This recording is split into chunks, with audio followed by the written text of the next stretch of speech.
All right, so this is simultaneously really impressive and really frightening at the same time, and it's hitting me in ways that I didn't really expect. So do you remember Will Smith eating spaghetti? Do you remember when this was what AI-generated videos look like? Remember when we said, okay, this AI stuff is cool and all, but clearly there's a long way to go before there's any need for concern? Well, welcome to the future, people, because this is also an AI-generated video. And so is this, completely synthesized out of thin air by computers. This one too. This is not real. Absolutely ridiculous how far we've come in literally 1 year. This does feel like another ChatGPT, DALL-E moment for AI, and maybe I'm overreacting because, okay, I'm a video creator, so an AI that's actually doing my job, maybe that feels a little more threatening, so I'm particularly impressed by it, but also this stuff is really good. So today, Sam Altman and OpenAI announced a new model called Sora, and it can generate full up to 1 minute video clips from just text input. So the same way DALL-E was able to understand our text input and turn it into a photorealistic or stylized image or whatever you want, same thing with Sora, but now since it's videos, it also needs to understand how all these things like reflections and textures and materials and physics all interact with each other over time to make a reasonable looking video. And of course, right away, there's a bunch of examples on their website that are crazy. Now, before I show you these, I just need you to keep this in mind. You're about to watch a bunch of AI generated videos, and you know that you're about to watch a bunch of AI generated content. So your brain, you're already looking for this stuff, and it's not perfect. You will find imperfections, but not everybody who sees AI generated content on the internet knows to be looking for that. So also keep that in mind. This is also the worst that this technology is going to be from here on out. So okay, here's one of the videos. There's no audio to any of these clips, but the prompt for this one is: a stylish woman walks down a Tokyo street filled with warm, glowing neon and animated city signage. She wears a black leather jacket, a long red dress, and black boots. This video is already miles ahead of where we were. It has accurate lighting, it has materials, it has skin tones, movements, it even has reflections all over the place. Now, of course, if you look at it for more than about 10 seconds very closely, there are lots of giveaways. Like this dude in the background kind of looks like he's gliding in a weird way. The frame rates and the reflections in the water are for some reason lower than the rest of the video.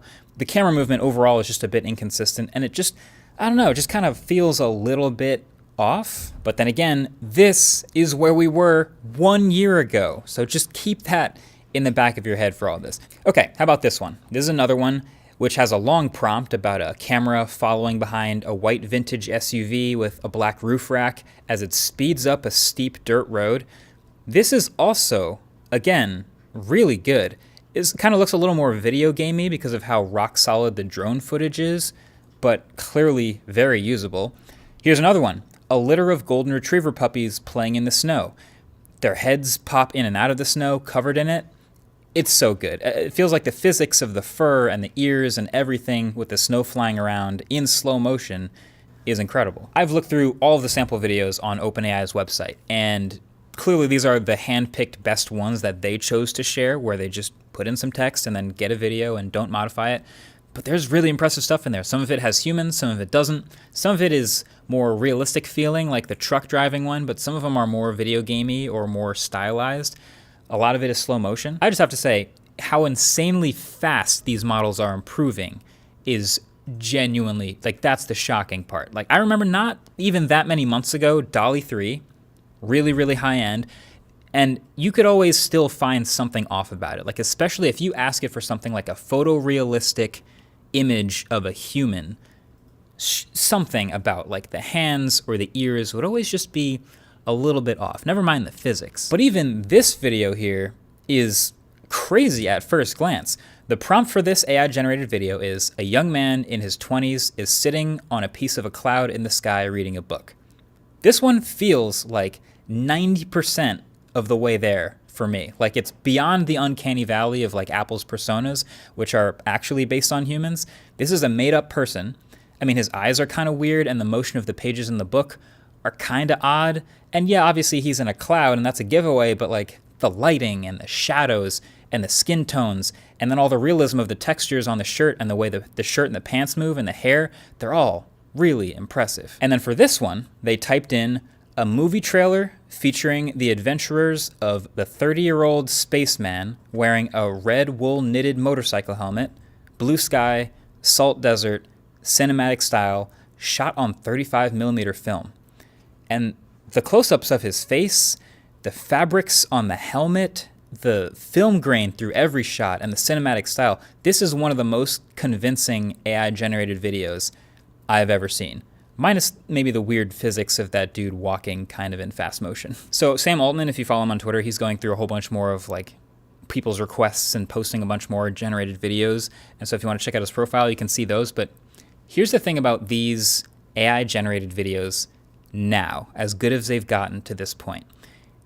They can and will pass as real videos to people who are not looking for AI-generated videos. Now, that is obviously insanely sketchy during an election year in the US and also terrifying for a bunch of other internet-related reasons, but it's also perfect for stock footage. Like, there are already all kinds of presentations and advertisements and then PowerPoints that are in need of oddly specific stock videos, and these AI-generated videos are already good enough to 100% pass for that purpose. Like, look at this one with the waves at Big Sur, this drone shot.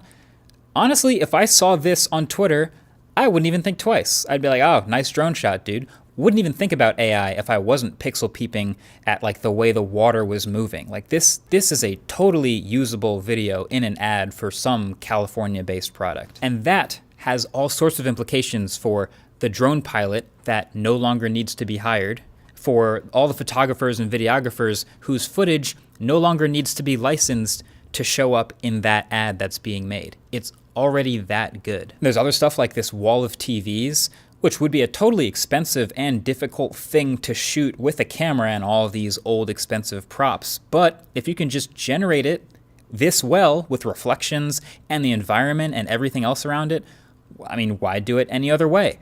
It's also very capable of historical themed footage. So this is supposed to be California during the gold rush. It's AI generated, but it could totally pass for the opening scene in an old Western with the right music over it. How long until an entire ad, every single shot is completely generated with AI? Or what about an entire YouTube video? Or an entire movie? I'm tempted to say like we're a long way away from that because, you know, this still has flaws clearly and there's no sound and there's a long way to go with the prompt engineering to iron these things out. But then again, the spaghetti was like a year ago. Now, actually, like that OpenAI on their website, they show some of the downfalls too of this particular model.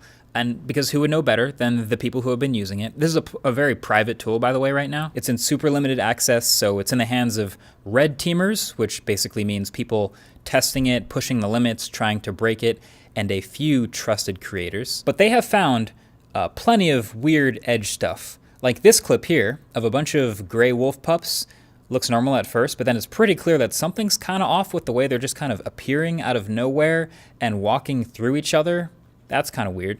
Or this clip of a guy running on a treadmill, which, I mean, I don't really have to say much more about why this one's weird, but this is my favorite one. Again, just try to put yourself in the mind of someone who's not expecting AI. You're just scrolling through Facebook or Twitter or something, right? So you just see this video. So first, I just want you to watch this clip as if it's just a stock video you found of a grandma celebrating her birthday. And just try to think like, I wonder what birthday she's celebrating, right? I don't know. How old do you think she is? 60? 65? Maybe it's the big 7-0. She seems to really like that cake. Now, did you see it? Did you catch that? I'm gonna play it again, but this time watch the video knowing that AI generated photos and videos have trouble accurately doing hands. I'll play it again. And now it feels super obvious. Like every time you watch it, watch a different set of hands. It gets weirder and weirder. You can watch it like 5 times and there's dead giveaway after dead giveaway. Not even mentioning the weird inconsistencies with the direction of the wind on the candles. But even as I'm saying all that, even as it's coming out of my mouth, I can't help but remember that 12 months ago we were critiquing this. So, what does this all mean? Well, I mean, there's what it means now, and there's what it means for the future. Now, Sora, this thing that they've made, is clearly a really impressive video generation AI tool that is both going to fool people and also be very useful. There's also a watermark in the bottom corner of every video generated by it. So if you see one of those videos and ideally it hasn't been cropped out, then that's at least a pretty clear indicator that it's AI generated. It's a Sora video. But I do think they're going to have to be very careful with this. They're going to have a whole bunch of safety stuff to keep in mind. I think they'll probably have to be even more safe than DALL-E. Like, you shouldn't be able to generate people's likenesses. Like, you shouldn't be able to make a politician look like they're doing something on video, especially this year. You probably won't be able to make Will Smith eating spaghetti. But it also definitely means stock video generation is absolutely going to take a dent out of video licensing. Like, I can basically guarantee that. Like, logistically, why would anyone making something pay for footage of a house in the cliffs when they can generate one for free or for a small subscription price? Like, that is the real scary part of what this tool implies. But in the future, it gets pretty existential, man. I mean, okay, if this is trained on all videos that have ever been made by humans, then surely it can't be innovative or creative in ways that humans haven't already been, right? I don't know. Either way, I'll have all the links below for all the Sora stuff, for OpenAI stuff, and I guess I'll talk to you next year when we look back and go, remember that first version of Sora and how bad those wolf pups looked when they spawned out of nowhere? Just remember, this is the worst that this technology is going to be from here on out. Thanks for watching. Catch you in the next one. Peace.